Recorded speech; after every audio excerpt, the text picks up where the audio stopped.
Some of the most iconic anthems in classic rock weren't inspired by rebellion or the road. Here comes the story of the hurricane. They were sparked by real murders, massacres, and cold-blooded crimes. Riders on the storm. Riders on the... Once you know the stories behind these 10 tracks, you will never hear them the same way again. Number 10. The explanation was so casual it sounded unreal, but it was exactly what she said. I Don't Like Mondays, 1979, the Boomtown Rats. I don't like Mondays. Tell me why I don't like Mondays. On January 29, 1979, 16-year-old Brenda Ann Spencer opened fire on Grover Cleveland Elementary School in San Diego, killing 2 adults and wounding 8 children and a police officer. When asked why she did it, her answer was chillingly flat. I don't like Mondays. This livens up the day. A mother feels so shocked. Father's world is rocked and the thoughts turn. Bob Geldof encountered the line via a telex wire report while in the U.S. for radio promotion and wrote the song shortly thereafter. The chorus directly echoes Spencer's remark, while the verses frame the event rather than dramatize it. Released in July 1979, the song became a major UK hit. Its upbeat melody carrying one of the bleakest real-world origins in late 70s rock. Unsettling by design and impossible to unhear once you know where it came from. Early and soon we be learning, and the lesson today is how to die. Number 9. The city locked its doors. People stopped answering knocks. Midnight Rambler, 1969, The Rolling Stones. Listen and you hear a moan. Yeah, well, I'm talking about the midnight gambler. Between June 1962 and January 1964, the Boston area lived with a low, constant fear. 13 women were killed, many strangled in their own apartments, often with no sign of forced entry. The press called him the Boston Strangler. So if you ever meet the midnight rambler. Albert DeSalvo was apprehended in 1964, but he was never tried for those murders, and doubts never fully went away. Mick Jagger wrote Midnight Rambler with that shadow still fresh, only a few years old. He didn't spell out a case file, he wrote from the residue, danger that could slip in quietly. Released on Let It Bleed in 1969, the song keeps shifting its footing. Live, it stretched out and grew darker. Not nostalgia, something people still remember living through.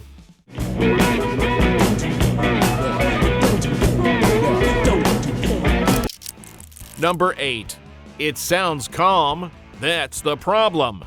Riders on the Storm, 1971, The Doors. Riders on the storm.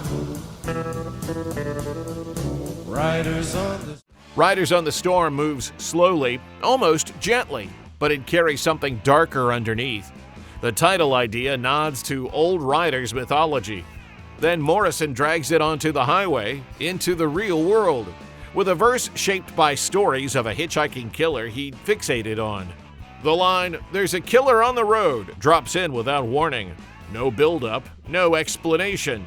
It just passes through, and the song slips back into rain, roads, and distance like nothing happened. Take a long holiday. Cut during the LA Woman sessions, late 1970 into early 71, it feels worn and unsettled.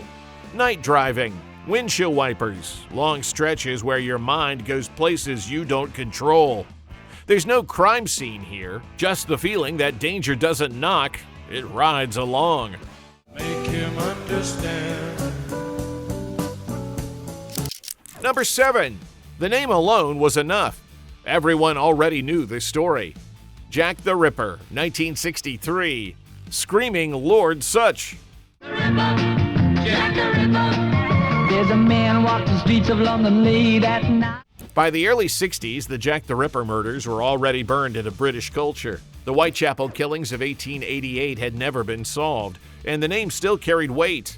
Fear, fascination, unease. Such didn't reinterpret it, he used it. The one big cat that just hate to fight. Released in 1963, Jack the Ripper was built for shock, horror imagery, snarled delivery, and that claustrophobic Joe Meek atmosphere.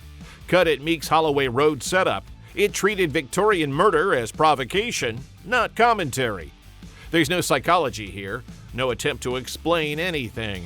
The power comes from recognition. The audience already knows what that name means. With his little black bag and his one-track mind. Number 6.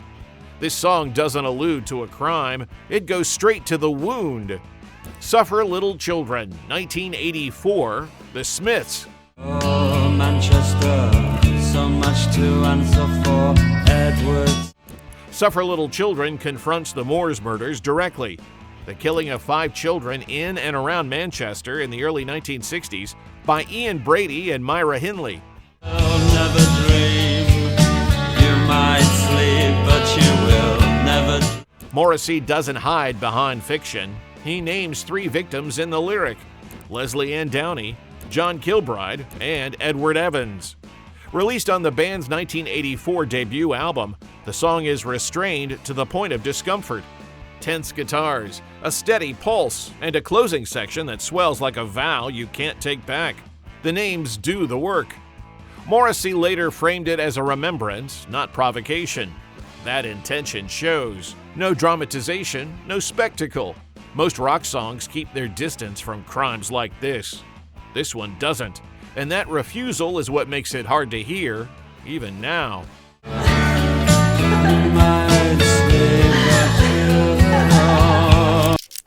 Number 5.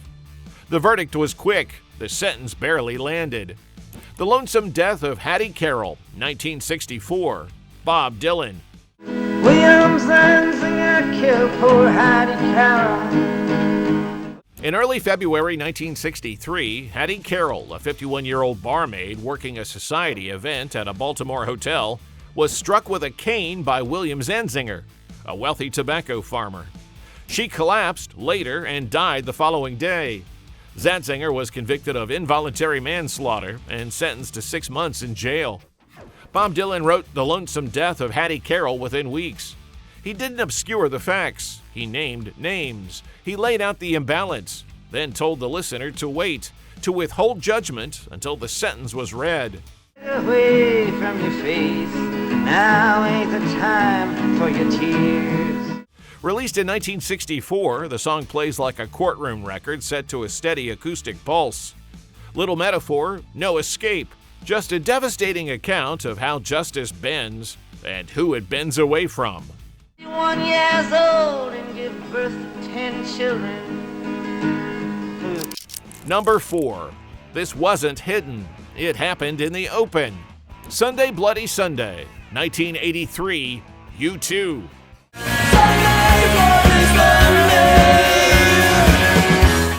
On January 30th, 1972, British soldiers fired on unarmed civil rights marchers in Derry, Northern Ireland. 13 were killed that day, and a 14th later died from his wounds. The day became known as Bloody Sunday. U2 wrote Sunday Bloody Sunday years later, after the shock had hardened into something colder. How long must we sing this song?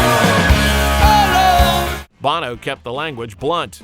No speeches, no slogans, just the sense of something breaking in public and staying broken.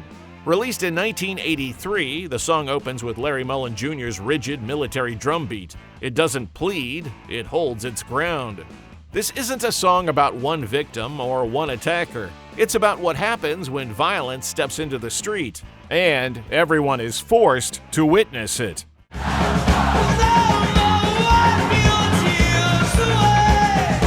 Number 3. This one didn't wait. It was written while the shock was still raw.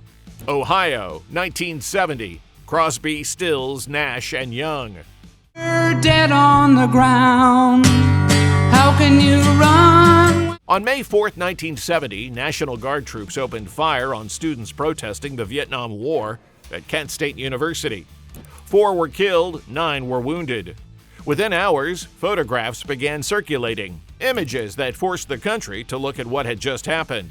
Neil Young saw one of them, a body on the ground, a girl screaming, and wrote Ohio almost immediately. Soldiers and Nixon coming, we're finally on our own. There was no polishing period, no distance, just anger and disbelief. The band recorded it later that month and rushed it to radio while funerals were still taking place. The lyrics named Nixon. They don't soften anything. This wasn't reflection, it was reaction. Rock responding in real time while the country was still arguing about what it had just seen and who was responsible. Summer, I hear the drumming, 4 dead in Ohio. Number 2. The crime wasn't what haunted this one. It was the verdict. Hurricane, 1975, Bob Dylan. Here comes the story of the hurricane. In June 1966, boxer Reuben Hurricane Carter was arrested after a triple shooting at Patterson's Lafayette Bar and Grill. The case leaned on disputed eyewitness testimony and a trial that raised doubts almost immediately. Carter was convicted anyway. Bob Dylan was pulled in years later, in 1975, after reading Carter's autobiography and visiting him in prison.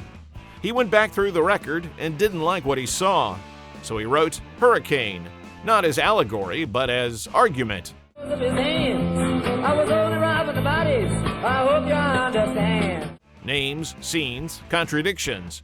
Verse after verse daring the listener to look closer.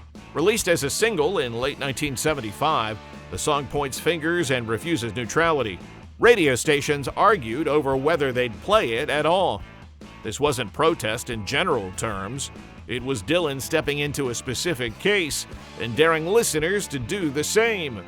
Reuben Carter and a couple of friends I'm driving around. Number 1. This one doesn't accuse, it speaks from the other side. Nebraska, 1982. Bruce Springsteen. Like in Nebraska, the South awful. Nebraska was inspired by Charles Starkweather, the teenage killer whose crimes span late 1957 and January 1958 across Nebraska and Wyoming. The case is commonly counted as 11 murders, though the song's narrator speaks as if it's 10, echoing how the story was often reported at the time. Springsteen didn't dramatize it, he reduced it. I'm sorry for the things they... Recorded alone at home on a 4-track cassette Porta Studio, just voice, acoustic guitar, and harmonica, and released as the title track of Nebraska in 1982, the song stays locked inside the killer's voice. No plea, no explanation, just flat statements and long pauses.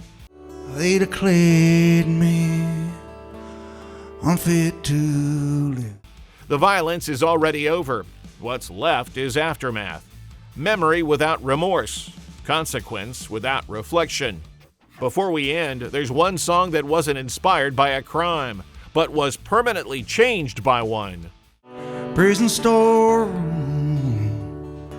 with leather straps. Bonus. The song didn't come from a crime came and claimed it.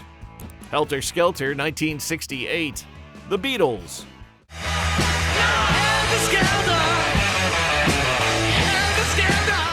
Helter Skelter wasn't written about violence. Paul McCartney cut it in 1968 as a response to the idea that rock had gone soft. Something loud, physical, and deliberately chaotic. That was the intent, nothing more. Don't let me break you. Then came August 1969. Charles Manson grotesquely misread the song, folding it into his Apocalypse, and the family left its fingerprints in blood.